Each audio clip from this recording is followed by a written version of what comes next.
Cormac O'Leary is one of Ireland's most exciting young artists. His incredibly rich, vivid style of painting has featured in galleries and exhibitions all over Ireland. Cormac was born in Cork, but he grew up right here in Sligo.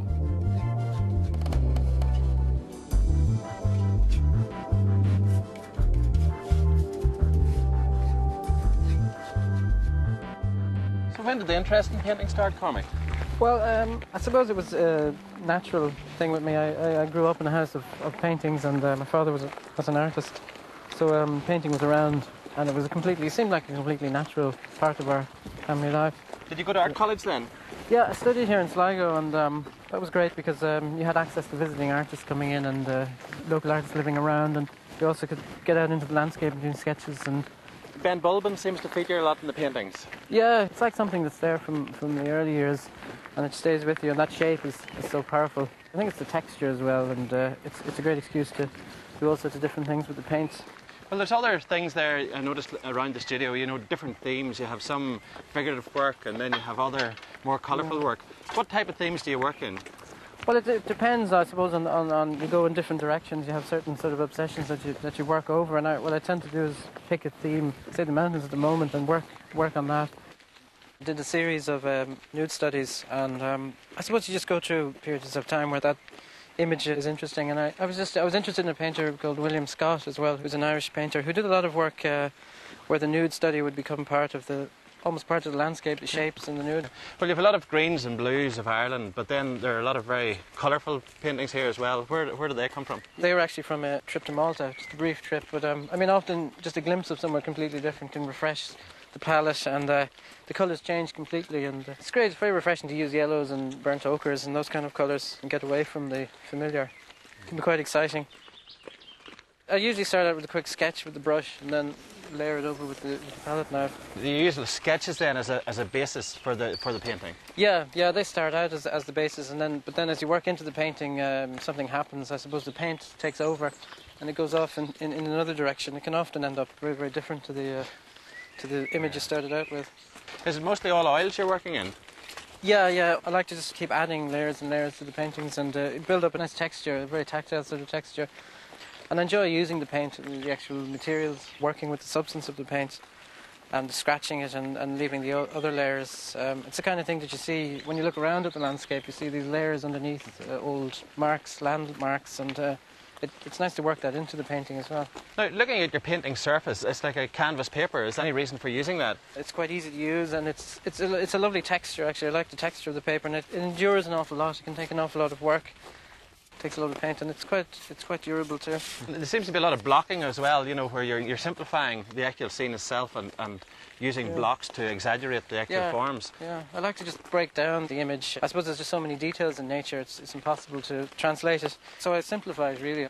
I enjoy just heightening the colour. You know, it would be the kind of thing I would see in, say, artists that I would have looked at myself, like Van Gogh, or Irish artists like William Crozier. They have a very heightened sense of colour. Well, what's in the future for you? Where would you like to see your work going from here? I suppose it's just great at the moment because I'm exhibiting regularly, which is, I suppose, any artist wants to do, and to be kept busy and to be kept going. And people are seeing the work and people are appreciating it, and I suppose that's one of the best honours any artist can get. I mean, there's a much more awareness in Ireland at the moment for art, and appreciation is spreading, and you know, young people are coming in and enjoying the work, and it's a great time for Irish artists, and it's a great time to be an artist in Ireland.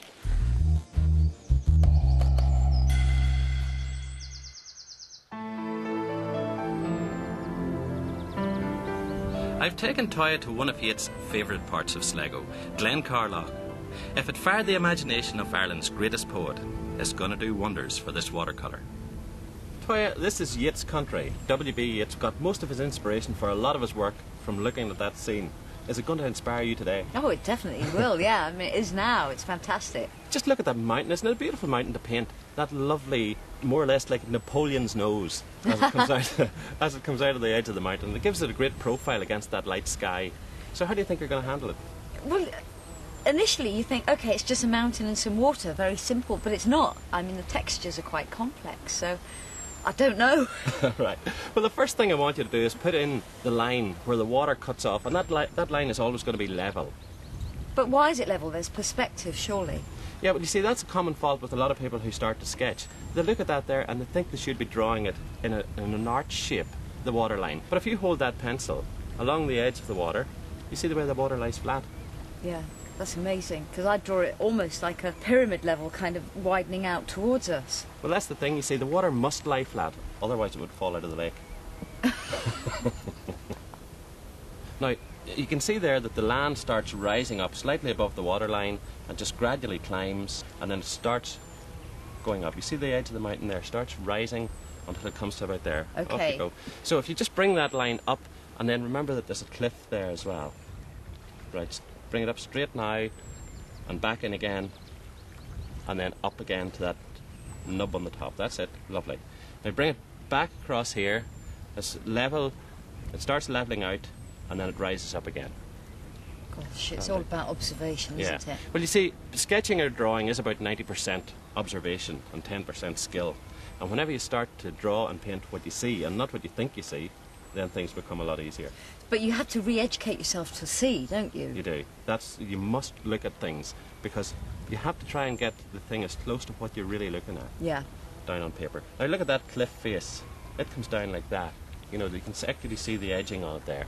It comes in like that, rises up and down, and here, that's your stone face there. Okay, you're not afraid to mark the paper. I find that very interesting. Will the paint cover these all up? Whenever you put the paint on, the lines will virtually disappear. Oh, fantastic. Okay.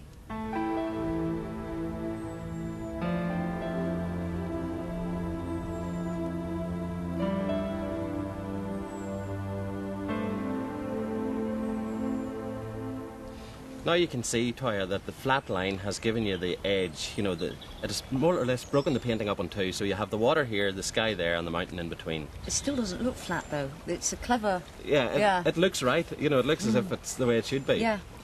But you see here now, I put in a lot of detail there just so that you can see where the trees stop and start. You see that? Like there's one tree, another tree, and another tree as we look out there. So what I've done now, I've pre-mixed the sky washes. So we're going to put the sky on very, very quickly, and you only have a couple of minutes to do the sky, because if you look up there you can see that it's all moving and blowing about in the wind, and it's changing all the time, so we don't really have to be too rigid with that. So we're going to use the 3/4 inch flat brush, and this is a mixture of raw sienna and water, and I just want you to put a little bit of that on there and spread it around a lot. You keep that light mix.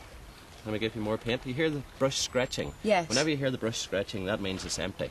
So you need to go back again. Now you can bring that down over the mountain. Don't worry too much about that. Why this sienna? Because It's to give warmth in the sky. If you look out there, it's not all blue and grey. There's a lot of warmth in the sky as well. Are you going to put another colour over it? This is crimson and French ultramarine in the mixture. And that's to give you some of those grey-blue clouds. It's very dramatic. Yeah. I'd have been scared to use these colours. Now, don't blend them too much. You just let them sit and they'll paint by themselves. Now, I want you to take some water and thin that out, because the sky will lighten as it goes towards the horizon. There you go. That's it. Softly. And don't come below that pencil line. Okay. Otherwise, the sky will follow. So we need to put on this blue sky. Now, this is ultramarine and a little bit of light red, and this goes up at the top. Look.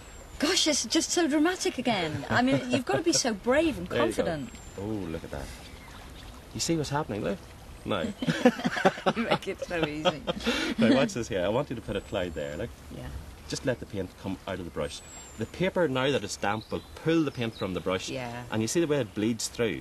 Yeah. Isn't that lovely? Nice. That's Keep really it over nice. here, a little bit down there. That's nice.